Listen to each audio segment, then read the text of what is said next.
Welcome to County Portal, your simple source for local government services and public records. Let's get started. Starting a cemetery is one of the most permanent businesses you can possibly create, a legacy project that serves a community for centuries. But it's also one of the most heavily regulated and capital-intensive ventures out there. So, how do you actually do it? Let's break down the major steps. First, and most importantly, is navigating the legal labyrinth. You cannot do this without a lawyer who specializes in real estate and land use. Every single state has different laws governing cemeteries. You'll need to deal with state cemetery boards, health departments, and local zoning commissions.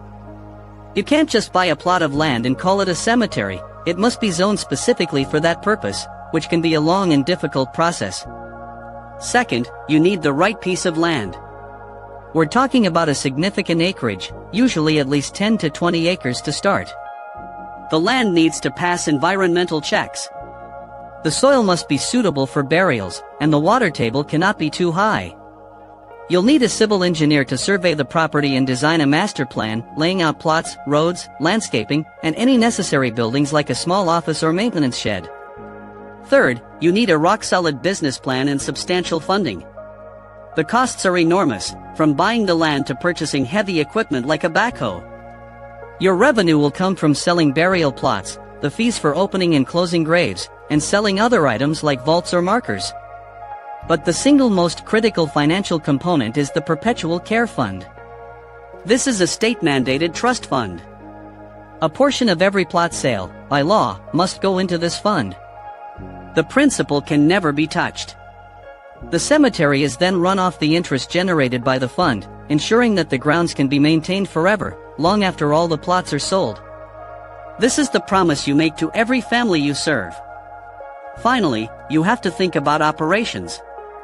This means hiring groundskeepers, having a system for sales, and keeping meticulous, permanent records of every burial.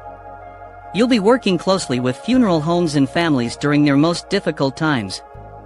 It's a business that requires compassion, precision, and an understanding that you are not just selling land, but becoming a permanent steward of a community's memories.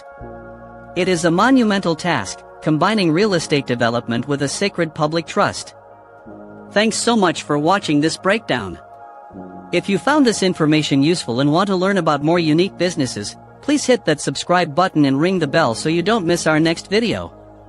We'd love to hear your thoughts or questions in the comments below.